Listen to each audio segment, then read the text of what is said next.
What's good, YouTube? My 3-on-3 hoop stars, all viewers across the world, the development team. This your boy, Shadow 102089, coming at y'all with a video on how we can probably try to improve the game as much as possible. Now, I'm not a developer.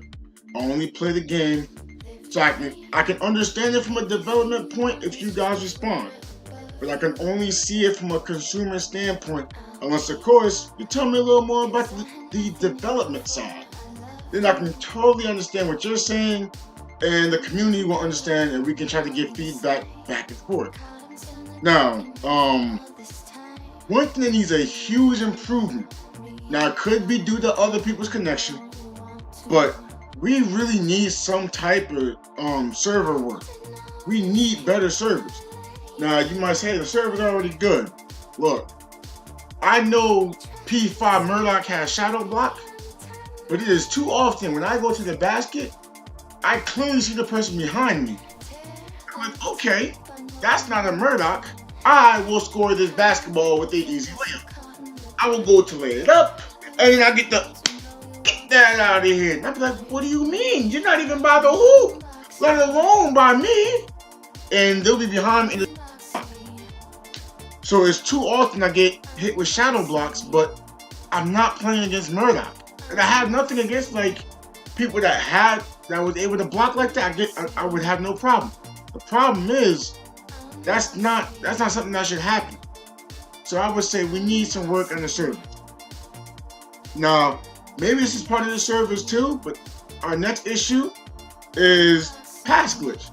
It's too many times we're near Pedro and we're like, holy smokes, I need to pass this ball, and you do this.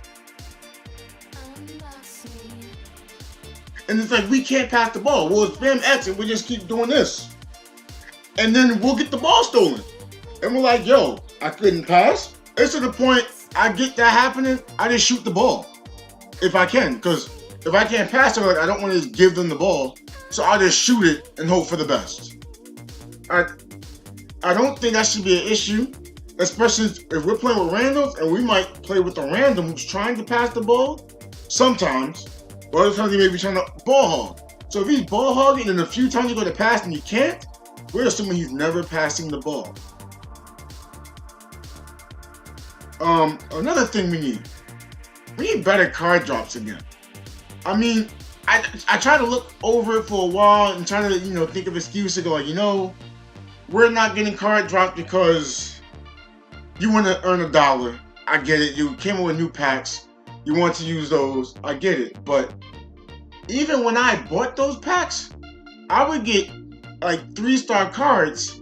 Let's say, for example, if I bought a card for William, and I go like, okay, I need a good card. I'll pull a Sunday card, but okay, it's not really what I wanted. I'll get balance. The last thing I really need for William is balance. Or if I'm big dog, like, oh yeah, I need me a card. Oh, I got me a 4-star card. What am I gonna get? 3-point shot success? It's like, I don't need that. So it's like you lower the drop rates, but even when pulling the card, it's a low drop rate. So it's a low drop rate and a low drop rate. I would say that's the case. You're gonna give us, such a low drop rate. Allow us to choose some things we would want on that card or increase the drop rate. So even when we get the card, we may still get something bad on it. But at least we can say, hey, I pulled it, I have a chance to get something good. And we'll be content. Maybe not happy, but content. Better than what it would be now.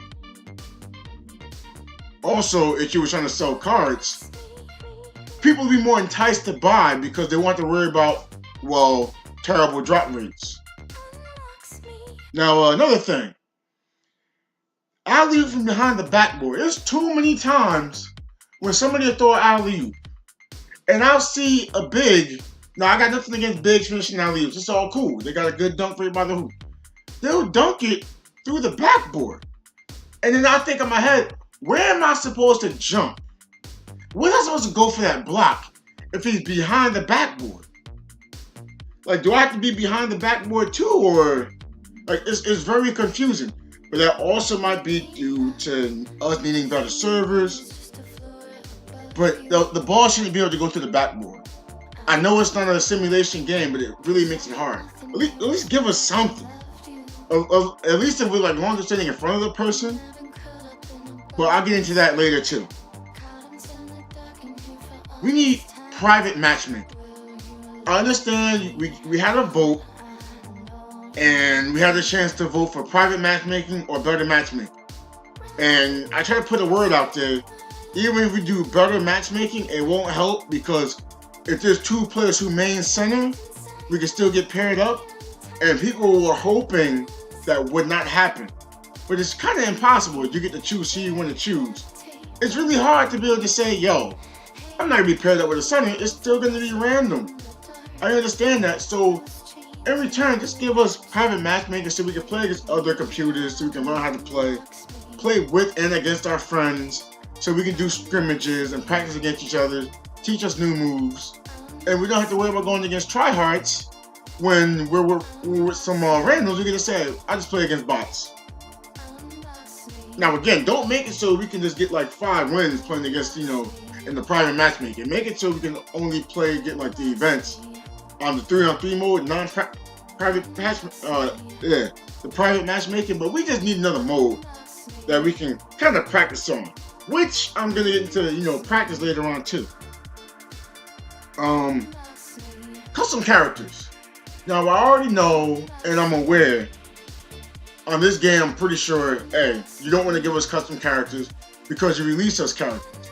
I get that. I played FS2. I like playing FS2.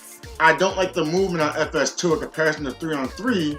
I like the FS2 system better than the 3-on-3 system as far as making characters, customizing, choosing different slots you want to place, some of the accessories, the clothing. It's like, instead of being, you got Build-A-Bear in FS2. Like, FS2 is so good with their customized characters, you made me want to go to the store and go and get a Build-A-Bear. Like, that's how good it is on FS2 to me. I would like to be able to have that. Next thing.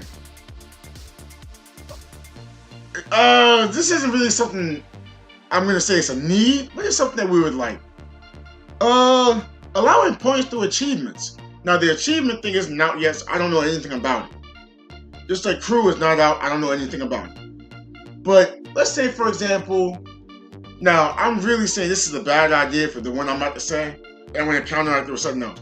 Right? Let's say, for instance, you go like, oh, if you make 5 3-pointers in the game, you'll get 10 points. Now, it sounds great. You get someone that shoots a bunch of threes, get easy 10 points.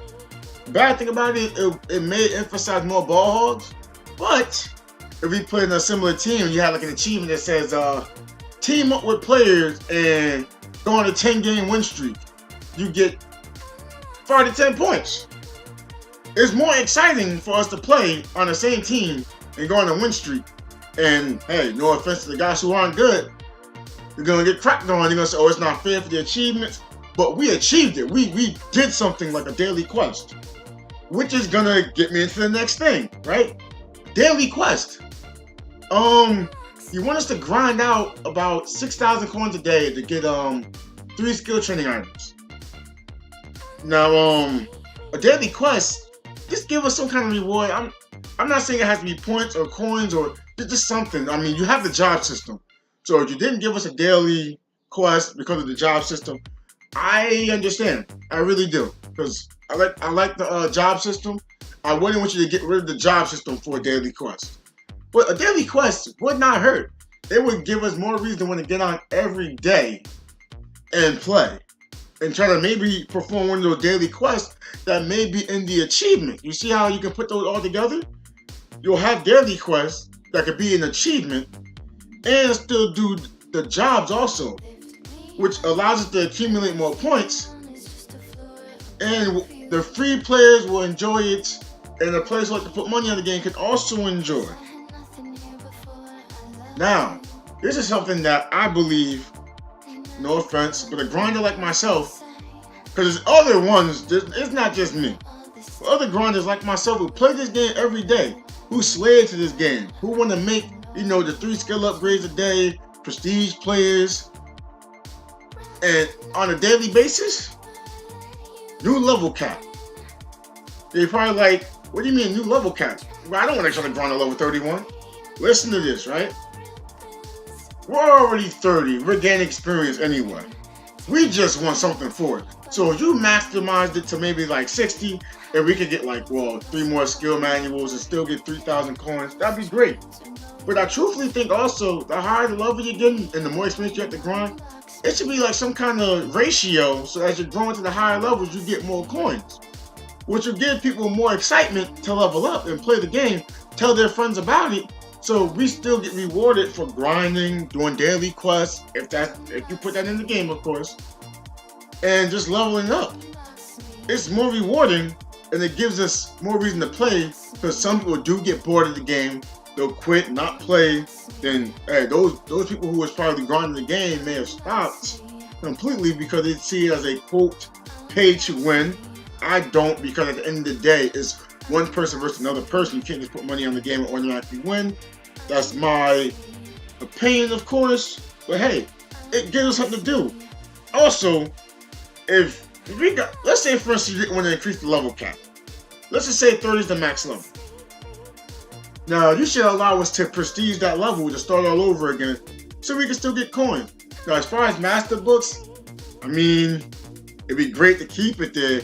But if you didn't, we would understand, because man, I would be grinding like crazy. I'd probably have like a second prestige person already without having to put coins in any money on the game. But again, you can also put maybe like a stat bonus. So like if I got to level 30, not prestige, give me like plus 3 stats to everything. You're probably like plus 3 stats. Yeah, give me maybe like plus 3 stats. I mean, I got to 30. Could you imagine having to go up again? You might go, oh, that's broken. But man, grinding level 30 a second time to get just another 3 skill or 3 points into a max stat, that does take a long time. Yes, I do see, oh, it'd be broke because Kim's 3-point shot could be now a 232 instead of a 229. That's a lot of levels out the grind. It took me 2 months to get to 30, and that was me slaving. Now, I said before we went to private matchmaking to practice, we should actually get a practice mode so we can practice how to steal the ball, block the ball, play better defense, passing, dribbling, the actual skills. Like for example, shadow block, you may not know how to use that. Power rebound, alley-oop, what's another one? Maybe like the hot pass. Directional pass, like all the skills. We'll be able to practice using them to see how we can use a skill and be more effective on 3-on-3 and 1-on-1. I know you might say it's easy to practice on 1-on-1. It's kind of hard to practice quick jumper if the computer doesn't always pass you the ball and you have to call for it. I'm just saying, the practice mode would be great, especially if you can invite friends. You can invite people to the court, kind of like how FS2 is. When you can invite people to the court, it will make things easier for us to learn and to be better suited for the games. To bring esports, it's more entertaining to see players who know how to play. Okay, right? So next thing, give us a reward for win streaks. Now, he got 30. Now, let's say for example, I know someone who got like to a 200. No, I'm not gonna say 200. I said 99 plus, right? You should give them maybe like 1 to 5 points for each time they go to like the 5 wins, or extra coins. So some kind of reward. So it gives people more reason to want to just go on a win streak, where they say, oh, I'm gonna fool around and fool around. They want to get people out as fast as possible to get all of those rewards. Now another one, this is from a fan. If you don't include it, I already understand. And I can tell you this is how it's gonna be if we got this. So someone said they want Obama as a shooting guard. I'm gonna tell you now, if Obama was ended up a shooting guard, it would be like a professor. 299 points. You will say, I don't want to pay 299 points, it's too expensive. So in that the case, let's not waste the developer's time to make a real player, and then you have to pay that person, and then we don't want to pay 299 points. I truly think that's not the greatest idea, but if you want to do it and people are willing to pay for it, that's cool. Now, this is something I think that should really be implemented. We need different clothes. And now it doesn't have to be like, clothes that go like oh yeah, to increase stats. But we basically got the same 2 to 3 types of clothes every time. It is a different variation of it. I don't know how many times I saw Red Bull shoes, and I saw the same type of hoodie, and the so-called dress outfit. It's really all I've been seeing. Again, I'm not trying to bash you, Joy City. It's just, when we see the same thing, we're just gonna wait for all the clothes to come out. Then maybe buy 1 or 2. You're gonna have your people who's gonna buy multiple, but like someone like me, I'm looking like, yo, it's all the same thing. I'll wait now because I already bought 1. Again, it's just me. But last but not least, I think this is very important, and it may change how people can play this game. More camera angles, different camera angles.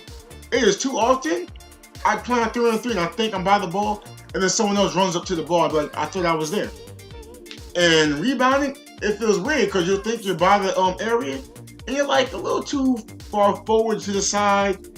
But on FS2, I love the camera angle on there. I can see where the ball's dropping. I can run to it, see the shoot, see where the defense is at. Because I like an overhead type camera view. I'm normally seeing it from behind, and whenever there's a check ball, there's always an Amanda or a Kim back there. It just stands there. I don't know if they're really there. So I always have to move up to see what they're doing and then move back. Move up, then move back. I just feel like if we had different camera angles, it would help. Also, within our camera angle right now, don't get me wrong, I like the fact that you fixed the shot meter so Williams fadeaway actually works now. It's too often, or at least maybe just to me, when you go to shoot, you can't see your shot meter. But on FS2, instead of being under the player, it's on the side. So normally you're trying to shoot, let's say for instance, like my head is the person, and you'll have it here. So if I'm down here, the bar might be here, and it's a little harder to see. Now, for example, I'm always gonna be on the screen. When I'm moving to the left or to the right, the meter's like up here, which is great. You can see the meter, no problem. Also, changing the color of the shot meter would be great too, because people can't tell what shooting touch is. Even though I made a video on it, my Titan made a video on it, you guys made a video on it, people can't see that yellow and the green, because it's more like a green yellow and then a pure green. Instead, try to make that bar maybe like a little more yellowish. Yeah, in fact, don't even make it yellowish, make it completely yellow and then have like shooting touch green. So people can understand what the shooting meter is. But yo, again, Joy City, I thank you for making this game and giving us, a lot of fun. I don't want you to think I'm trying to bash your game. It's just, we just want this game to be better so we can enjoy it. And truthfully, I want your game to be better because I like the direction of it. I like the fact that I can hop online to a game. And then you got your tryhards, you got your, your casuals, and you got your newbies. I'll be honest. Even though I hate when Joey's standing under the backboard trying to block it, I wish I could get rid of them and I could like banish them from eternity. Again, I cannot do that. But these ideas I stated, I can guarantee at least 5 of them would make your game more entertaining. But this is your boy, Shadow 102089. I thank y'all all for tuning into the video. I thank you all for coming into my streams. I will holler at y'all in the next one. Peace out, everybody, and happy farming and happy gaming.